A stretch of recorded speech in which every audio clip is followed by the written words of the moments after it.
वक्रतुंड महाकाय सूर्यकोटि समप्रभ निर्विघ्नं कुरु मे देव सर्वकार्येषु सर्वदा। वक्रतुंड महाकाय सूर्यकोटि समप्रभ निर्विघ्नं कुरु मे देव सर्वकार्येषु सर्वदा। राधे राधे, जय श्री कृष्णा। मैं सीमा सिंह आप सभी धर्म प्रेमियों को सादर प्रणाम करती हूँ। आज मैं आपको धर्मराज जी की एक प्राचीन कहानी सुनाने जा रही हूँ। मकर संक्रांति के दिन से धर्मराज जी की कहानी सुनने का नियम लिया जाता है। कुछ लोग इससे साल भर कहानी सुनते हैं, कुछ लोग 6 महीने, कुछ 1 महीने सुनते हैं, तो कुछ 15 दिन और 7 दिन सुनते हैं। कुछ लोग कहानी के साथ में व्रत भी करते हैं और जिन्हें व्रत करने की क्षमता नहीं है वो मात्र धर्मराज जी की कहानी सुनने के बाद उद्यापन करते हैं। आइए अब हम धर्मराज जी की कहानी सुनते हैं। धर्मराज जी की कहानी सुनते समय आप 1 मुट्ठी ज्वार और 1 मुट्ठी बाजरी रखकर घी का दीपक जला करके कहानी सुने। फिर इस ज्वार और बाजरी को अपने घर के आंगन में या फिर छत पर चिड़ी कबूतरों को डाल दें। साथ ही पानी का 1 कटोरा भी भर कर रखें। रोजाना आप इस तरह से करेंगे तो आपके घर में कभी भी अन्न धन की कमी नहीं होगी। आपको यम मार्ग के दुख नहीं झेलने पड़ेंगे और आपको मृत्यु समय में होने वाली पीड़ा भी नहीं झेलनी पड़ेगी। आइए अब हम धर्मराज जी की कहानी सुनते हैं। एक बार एक गांव में 2 पक्की सहेलियां थीं। एक जमींदार की बेटी तो दूसरी गरीब ब्राह्मण की बेटी थी। दोनों सहेलियों में बहुत गहरी मित्रता थी। दोनों हम उम्र थी। वे साथ पढ़ती, साथ खेलती, सभी काम साथ ही करती थी। दोनों सहेलियों के मकान आसपास में ही थे। हर वार त्योहार पर दोनों प्रेम भाव से मिलती थी। साथ होली खेलती, साथ ही वे गणगौर पूजती थी। सारे काम वे साथ ही करती थी। गुड्डे गुड़ियों का विवाह करना, गुड्डे गुड़ियों के साथ खेलना, सभी कार्य वे साथ ही करती थी। उन दोनों सहेलियों का पूरा बचपन साथ ही बीता। साथ ही उनमें युवा अवस्था भी आई। इसे संयोग ही कहें कि दोनों सहेलियों का विवाह भी एक ही दिन एक ही गांव में हुआ। जमींदार की बेटी बहुत अमीर थी तो उसे अमीर घराना मिला और ब्राह्मण की बेटी गरीब थी तो उसे गरीब पुजारी के पुत्र से विवाह हुआ। पुजारी का पुत्र भी पुजारी ही था। दोनों सहेलियां अपने अपने ससुराल में खुशी खुशी जीवन बिता रही थी। एक दिन की बात है। हमेशा की तरह गरीब सहेली अपने पुजारी पति के साथ मंदिर में उनका काम कराने के लिए गई। उस दिन गांव की कुछ औरतें मंदिर में आई और पुजारी जी से पूछने लगी कि पुजारी जी, मकर संक्रांति से धर्मराज जी की कहानी सुनने का नियम कैसे लेते हैं, क्या खाते हैं, कितने दिन कहानी सुनते हैं, कौन सी कहानी सुनते हैं और उद्यापन में क्या करते हैं। उस समय गरीब सहेली अपने पति के पास ही खड़ी थी।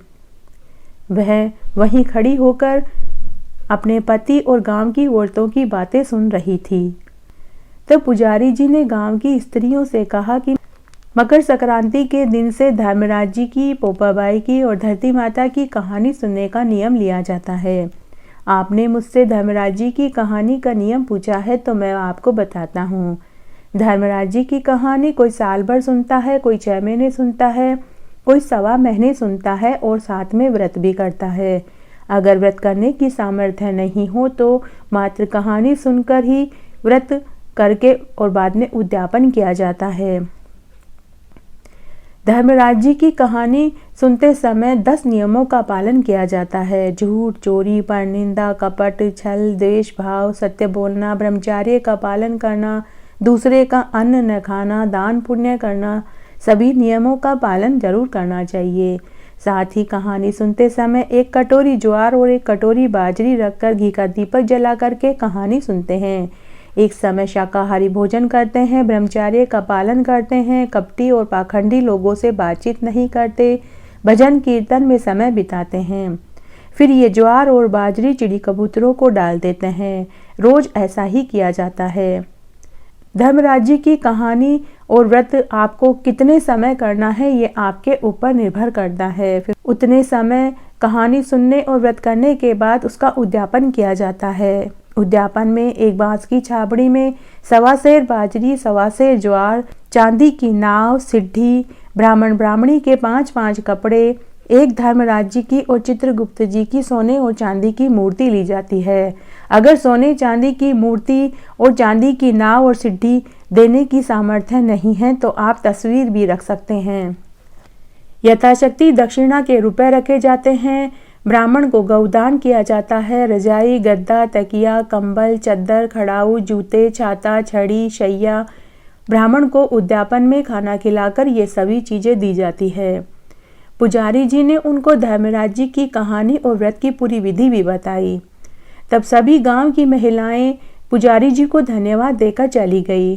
तब गरीब की बेटी अपने पति से बोली कि मैं भी धर्मराज जी का व्रत करूंगी और कहानी सुनूंगी। तब उसका पुजारी पति बोला कि भगवान, हम बहुत गरीब हैं, हमारे पास उद्यापन करने के लिए इतना धन कहाँ से आएगा। तब गरीब की बेटी बोली कि जैसी हमारी क्षमता होगी हम उतना दान पुण्य कर देंगे।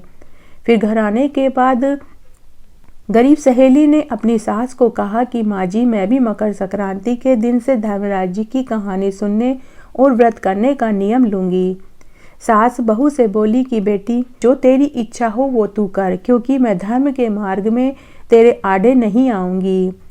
फिर गरीब सहेली ने मकर संक्रांति के दिन से धर्मराज जी की कहानी सुनने का नियम लिया और व्रत का नियम लिया।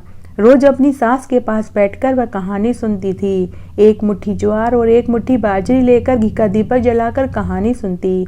फिर उस ज्वार और बाजरी को घर की छत पर चिड़ी कबूतरों को डाल देती और साथ ही वहां पानी का एक कटोरा भी भर कर रखती। इस तरह वह रोज अपनी सास से कहानी सुनने लगी। सास ने अपनी बहू से दान पुण्य भी खूब करवाए। रोज वो सुबह ब्रह्म मुहूर्त में उठती, स्नान आदि करने के बाद सूर्य भगवान को अर्घ्य देती, तुलसा जी में दिया बाती करती, पीपल पतवारी सींचती, पहली रोटी गाय को और आखिरी रोटी कुत्ते को देती थी। गरीब सहेली ने अपनी सास के कहे अनुसार साल की 24 एकादशियों के व्रत भी करे। पप्पाबाई की कहानी सुनी, उद्यापन किया। धरती माता की कहानी सुनी, उद्यापन किया। तब एक दिन की बात है, अमीर सहेली अपनी गरीब सहेली से मिलने के लिए उसके ससुराल में आई। उस समय वह धर्म कर्म के काम कर रही थी। अमीर सहेली ने देखा तो वह बोली कि मैं इतने समय बाद तुझसे मिलने आई हूँ, लेकिन तेरे पास तो मेरे से बात करने का भी समय नहीं है। पता नहीं क्या धर्म कर्म के काम करती रहती है। गरीब सहेली ने अपनी सहेली की बात को हंसकर टाल दिया। इस तरह फिर काफ़ी समय बीत गया। फिर एक दिन अमीर सहेली वापस अपनी गरीब सहेली से मिलने के लिए आई। उस दिन गरीब सहेली का संकष्टी चतुर्थी का व्रत था। वह अपनी सास के पास बैठकर कहानी सुन रही थी। गरीब सहेली अपनी सास से संकष्टी चतुर्थी की कहानी सुनी। फिर उसने अपनी सास के पांव छूकर आशीर्वाद लिया। फिर वह मंदिर में सीधा देने के लिए चली गई। उसके बाद गरीब सहेली अपनी अमीर सहेली के पास आकर बैठी। अमीर सहेली ने अपनी गरीब सहेली से वापस उसका मजाक उड़ाया कि क्या तू बुढ़े औरतों की तरह धर्म कर्म और व्रत उपवास करती रहती है? अभी कोई उम्र थोड़ी है तेरी जो तू इतने धर्म कर्म करती है। गरीब सहेली ने वापस से उसकी बात को हंसकर टाल दिया। समय इस तरह बीतने लगा। साल भर बाद गरीब सहेली ने धर्मराज जी के व्रत का उद्यापन किया।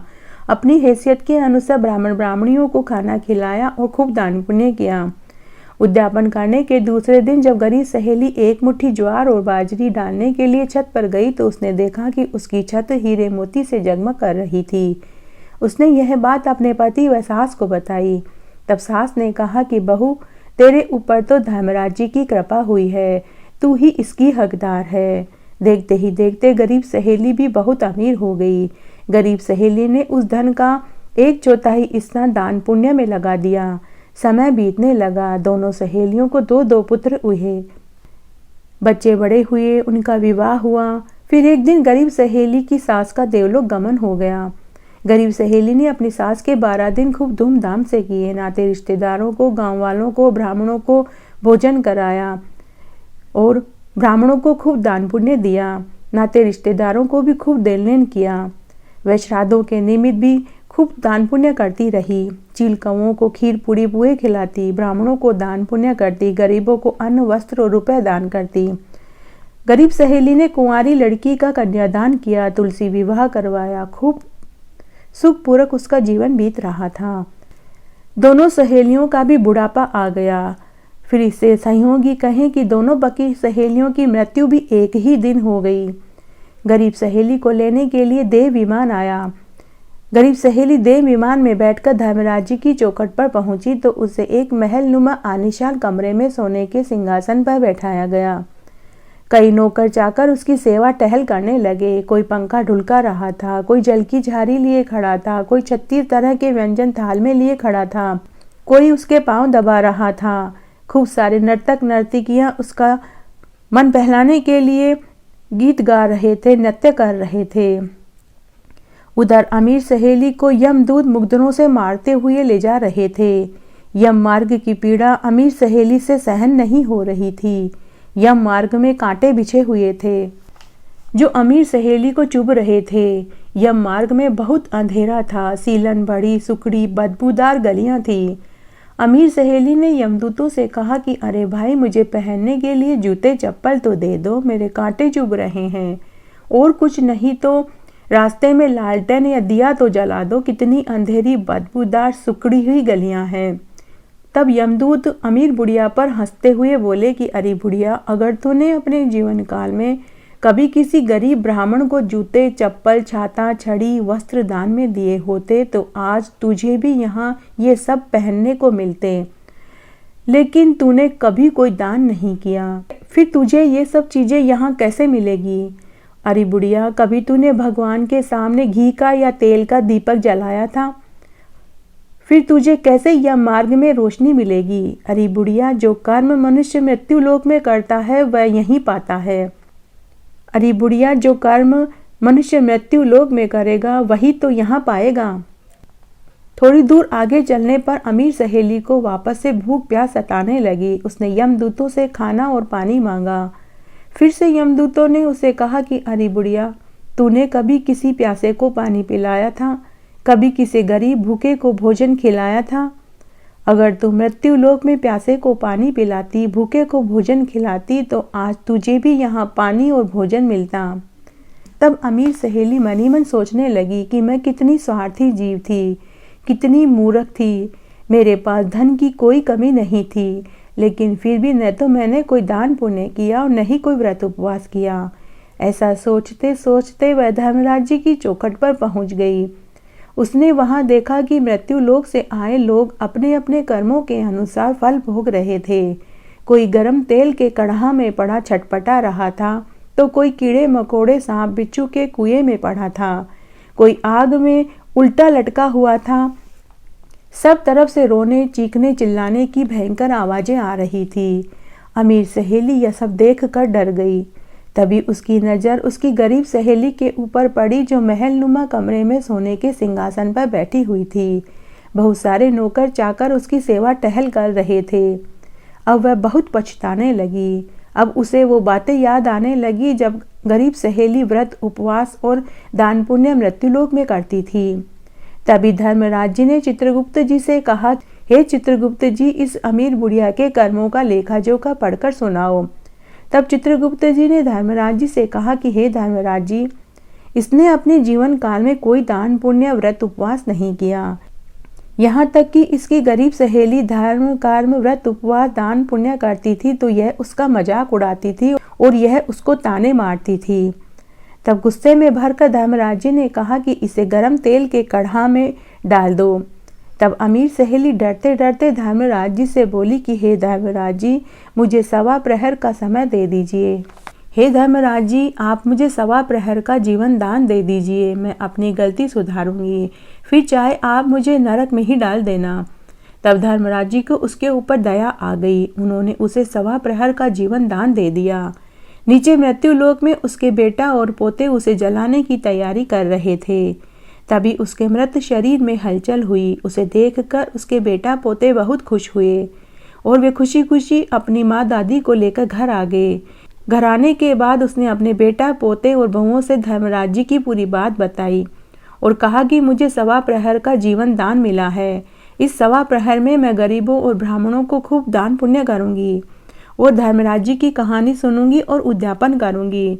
फिर उसने सवा प्रहर में गरीबों को खूब अन्न, वस्त्र और कंबल दान में दिए। गाय को हरा चारा खिलाया। ब्राह्मणों को रजाई, गद्दा, तकिया, शैया, छाता, वस्त्र, छड़ी और गऊ दान करी। सवा प्रहर में उसने धर्मराज जी की कहानी सुनी और धर्मराज जी के निमित्त उसने उद्यापन भी कर दिया। सवा प्रहर बीतने के बाद उसकी मृत्यु हो गई। अब की बार उसे लेने के लिए देव विमान आया। धर्मराज जी की चौखट पर जब वह पहुंची तो इस बार धर्मराज जी ने उसका खूब स्वागत किया। इस बार वह अपनी गरीब सहेली के पास वाले सिंहासन पर बैठ गई। दोनों सहेलियां आपस में मिल गई और दोनों ने एक दूसरे को गले से लगा लिया। जय हो धर्मराज जी की। हे धर्मराज जी, जैसा सुख आपने गरीब सहेली को दिया और जैसा सुख बाद में आपने अमीर सहेली को भी दिया, वैसा सबको देना, कहानी कहने वाले को, सुनने वाले को और हुक्कारा भरने वाले को। घटती हो तो पूरी हो तो परवान चढ़े, भूले बिसरे नाम तेरे भंडार में भरे। इस तरह आज मैंने आपको मकर संक्रांति के दिन से सुनी जाने वाली धर्मराज जी की कहानी सुनाई। आशा करती हूँ यह आपको जरूर पसंद आएगी। मेरे साथ बने रहने के लिए आपका धन्यवाद। आगे की कथा कहानी के लिए भी आप इसी तरह मेरे साथ बने रहें।